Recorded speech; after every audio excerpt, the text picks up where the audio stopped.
किया। हमारा संघर्ष पानी पीने का नहीं था, तो बाबा साहब का संघर्ष किस लिए था? बाबा साहब ने जो घोषणा पहाड़ के 14 तालाब से की, बाबा साहब ने कहा कि जागृति का अग्नि हमेशा जलाए रखना, इसे बुझने नहीं देना। बाबा साहब ने एक जागृति निर्माण की। क्या जागृति निर्माण की? कि अगर एक कुत्ता उस तालाब से पानी पी सकता है, अगर कोई जानवर उस तालाब से पानी पी सकता है, तो हम इंसान हैं, हम इंसानों को भी वो अधिकार मिलना चाहिए। बाबा साहब अम्बेडकर जी ने पानी पीने का आंदोलन नहीं किया, मरे हुए समाज को जिंदा करने का काम बाबा साहब अम्बेडकर जी ने पहाड़ के तालाब से किया। बाबा साहब अम्बेडकर जी ने हम लोगों के दिलों में जागृति निर्माण की। जागृति निर्माण करने के बाद, क्योंकि उस समय हम हिंदू थे, तो हमारे लोगों का दूसरा आंदोलन शुरू हुआ कि अब हमें पानी पीने का अधिकार मिल गया है, हमें तालाब पर जाने का अधिकार मिल गया है, अब हमें मंदिर में जाने का भी अधिकार मिलना चाहिए। बाबा साहब ने कहा ठीक है, तुम्हें मंदिरों में जाना। 2 मार्च 1930 को बाबा साहब अम्बेडकर जी ने फिर से हजारों लोगों को इकट्ठा किया और महाराष्ट्र के नासिक जिले में कालाराम मंदिर के एंट्री का बाबा साहब अम्बेडकर जी ने मूवमेंट खड़ा किया।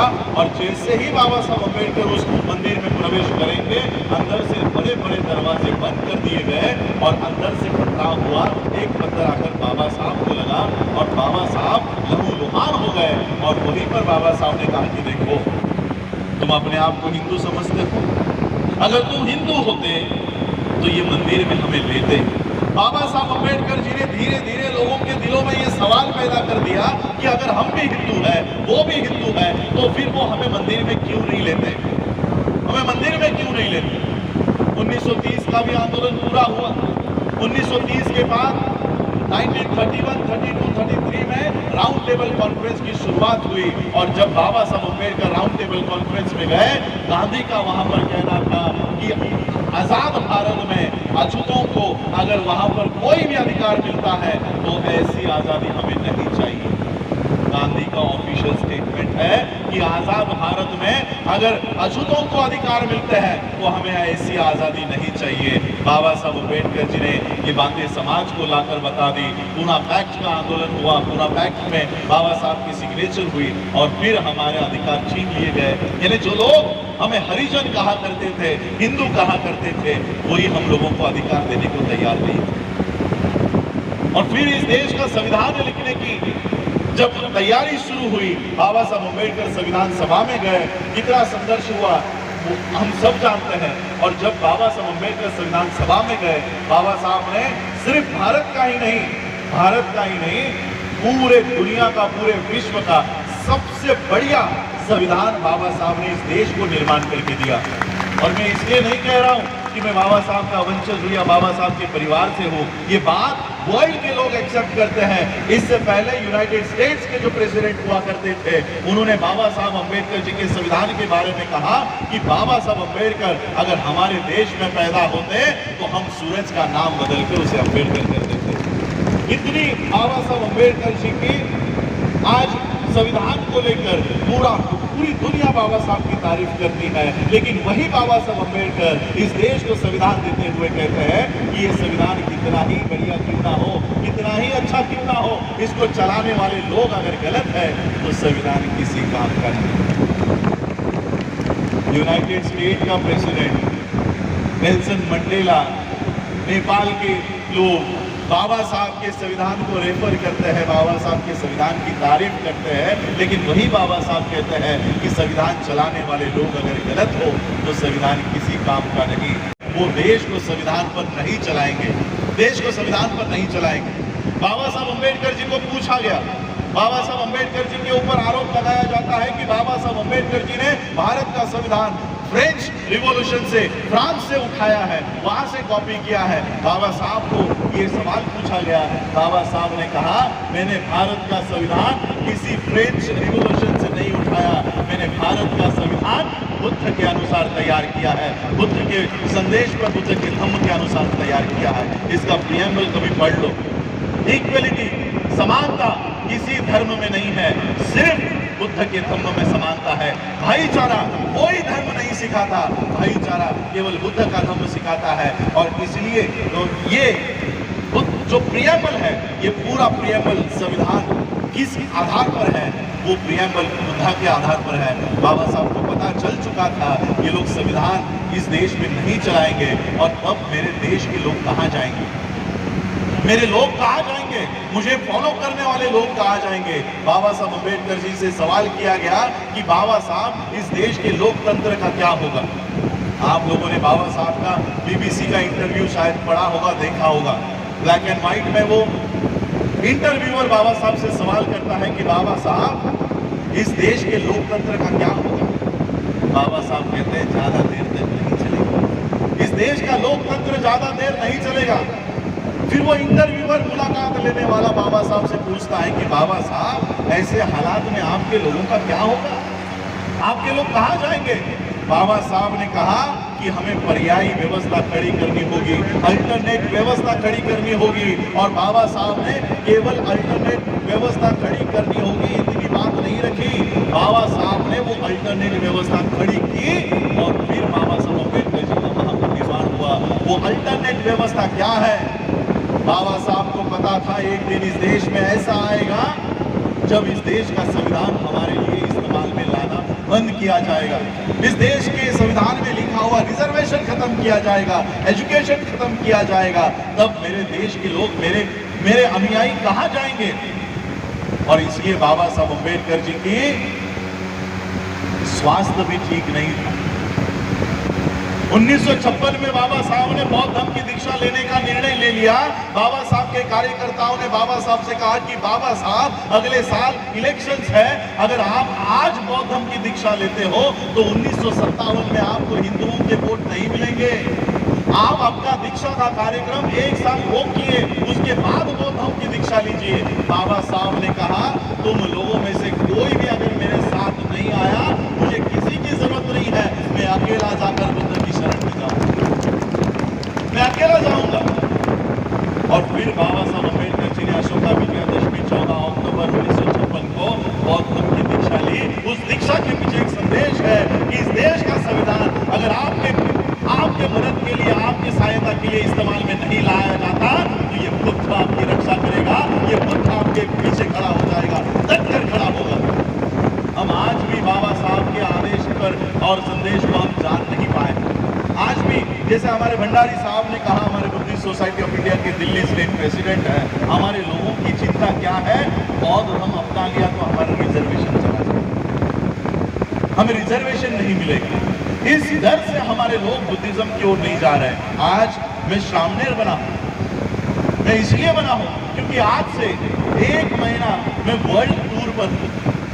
कल मैं ऑस्ट्रेलिया जाऊंगा, ऑस्ट्रेलिया से वहां के बौद्ध जितने भी ऑर्गेनाइजेशंस हैं वहां पर मेरी सारी सभाएं लगी हुई, कॉन्फ्रेंस हो गया। अब भारत के बाहर जाकर दिखाओ और वहां से अपने अधिकार प्राप्त करो। बाबा साहब को इस वर्ल्ड से जोड़ कर गए, विश्व से, बहुत विश्व से जोड़ कर गए, लेकिन हम वहां पर जाने के लिए तैयार नहीं। हम लोग चमार, वाल्मीकि, जाटव, इस तरह से जातियों में लगे पड़े हैं। मुझे बताओ, आपके यहाँ का दिल्ली का चमार, आपके यहाँ का उत्तर प्रदेश का चमार क्या महाराष्ट्र में पाया जाता है? नहीं, वहां पर चांभार बोलते हैं, और वो भी पूरी तरह से हिंदुइज्म। कम से कम यहाँ के चमार अम्बेडकराइट्स तो है। क्या यहाँ का दिल्ली का वाल्मीकि महाराष्ट्र में, पंजाब में तो मिल जाएंगे, क्या वो आंध्र में मिलेंगे? क्या वो तमिलनाडु में मिलेंगे? नहीं। महार हो, चमार हो, वाल्मीकि हो, जाटव हो, इस टाइटल को लेकर अगर आप चलोगे, आप आपके स्टेट के बाहर भी जाने नहीं जाओगे, आपके स्टेट के बाहर भी। लेकिन बुद्धिस्ट आइडेंटिटी लेकर चलोगे, पूरा विश्व आपका स्वागत करने तैयार होगा कि मेरे भारत के बुद्ध के धरती से मेरे लोग आए। मैं पहली बार 2018 में वर्ल्ड विलेज बुद्धिस्ट की कॉन्फ्रेंस में गया। जब वहां पर बीच की लंच की छुट्टी हुई तो श्रीलंका के एक बुद्धिस्ट मेरे पास आए, एक बौद्ध भिक्षु मेरे पास आए और मुझे कहते हैं, this time India is very lucky, you got a Buddhist prime minister. इस बार भारत को एक बौद्ध प्रधानमंत्री मिला है। मैंने उनको पूछा, आपको किसने कहा कि हमारा प्रधानमंत्री बौद्ध है? वो कहते हैं वो हमारे देश में आते हैं तो बुद्धा की मूर्तियां लेकर आते हैं, बुद्ध विहार में जाते हैं, क्या वो बौद्ध नहीं है? आज विश्व में इस देश के प्रधानमंत्री की आइडेंटिटी, इस देश के प्रधानमंत्री की पहचान बुद्धिस्ट है। जहां से बाबा साहब अंबेडकर जी ने बौद्ध धर्म की दीक्षा आज के दिन ली, वहां पर हमको पैर रखने की अनुमति नहीं है, लेकिन वहां से नरेंद्र मोदी स्पीच करेगा, वहां से नितिन गडकरी स्पीच कर रहा है, वहां से देवेंद्र फडणवीस महाराष्ट्र का पेशवा ब्राह्मण वहां से स्पीच करेगा और वर्ल्ड को क्या बताएगा कि हम ही अंबेडकराइट बुद्धिस्ट हैं, हम ही बुद्धिस्ट हैं। इस तरह का घुसपैठ आज इस धम्म में चल रहा है, इस तरह की घुसपैठ चल रही है। क्यों? क्योंकि जिनका वो धम्म है वो उस धम्म की ओर देख नहीं रहे हैं और इन लोग, ये जो लोग हैं, इनका झूठा वो हमारे हाथ में दे रहे हैं और हमारी सोने की थाली वो चुरा कर लेकर जा रहे हैं। हम उनके झूठे 33 करोड़ देवी देवताओं के चक्कर में पड़े हुए हैं और वो हमारा सोने का बुद्ध उठाकर घूम रहे हैं। मैंने एक दिल्ली इंटरनेशनल एयरपोर्ट पे मैंने एक लाइव किया था, वहां पर मुझे एक बड़ी सी किताब का चित्र देखने को मिला और उस किताब का नाम था A Monk Who Became Chief Minister, A Monk Who Became Chief Minister, और इसी वेश में योगी आदित्यनाथ का फोटो वहां पर लगा हुआ था। यानी ये विदेशों में क्या प्रचार करते हैं कि उत्तर प्रदेश का चीफ मिनिस्टर ये बहुत भिक्षु है, इस देश का प्रधानमंत्री एक बहुत प्रधानमंत्री है। इस तरह का प्रचार कर करके वो सारे बाबा साहब ने आपको दिए हुए अधिकार वो चुरा कर लेकर जा रहे हैं और आपको महार, चमार, वाल्मीकि, जाटव और गड़ियारा पता नहीं किस किस नामों से वो आपको संबोधित। और इसलिए हम लोगों को बाबा साहब अम्बेडकर जी ने जो बौद्ध धर्म के मार्ग पर हम लोगों को चलना सिखाया, उसके ऊपर जाना, हम लोगों को चलना, उसके ऊपर जाना सीखना चाहिए। बाबा साहब अम्बेडकर जी ने हम लोगों को उस समय कहा कि ये रिजर्वेशन के लिए अगर आप लोग बौद्ध धर्म की ओर आने से बच रहे हो, बाबा साहब अम्बेडकर जी ने कहा कि रिजर्वेशन मैंने ही आप लोगों को दिया, मैंने आप लोगों को दिया और ये मत समझो कि बौद्ध होने के बाद आपके अधिकार चले जाएंगे। बाबा साहब ने कहा आप बौद्ध बिंदास बौद्ध बन जाओ, आपके सारे अधिकार मेरे कोर्ट के किसी में सुरक्षित है। बाबा साहब ने हमारा वो प्रावधान कर रखा है। हम लोगों को ये सरकार, ये व्यवस्था ये डरा कर धमका कर रखी है कि अगर आपने हिंदू धर्म का त्याग किया तो आपके अधिकार चले जाएंगे, आप लोगों के अधिकार चले जाएंगे। और इसलिए हम लोगों को ये डरा धमका कर हिंदू धर्म में आप लोगों को फंसा कर रख रहे हैं। इसलिए हम लोगों को खुले तौर से बौद्ध धर्म की दीक्षा आज के दिन देखिए, आज हम लोग सब इकट्ठा हुआ है, अशोका विजयादशमी को मना रहे हैं। हम लोगों को बाबा साहब अम्बेडकर जी, हम सभी लोग बाबा साहब अम्बेडकर जी के अनुयायी हैं। जो काम हमारे महापुरुषों ने किया उसका अनुकरण हमें करना चाहिए। सिर्फ बाबा साहब अम्बेडकर जी को आकर माथा टेकने से, हाथ जोड़ने से, फूल चढ़ाने से, कैंडल जलाने से बाबा साहब के ऋण कभी नहीं मिटने वाले हैं। इसलिए हम लोगों को बाबा साहब ने जो काम किया है, जो दिशा बताई है, उसका अनुकरण हम लोगों को करना चाहिए। मैं इसलिए आज आप लोगों के समक्ष आया हूँ क्योंकि मैंने भंडारी जी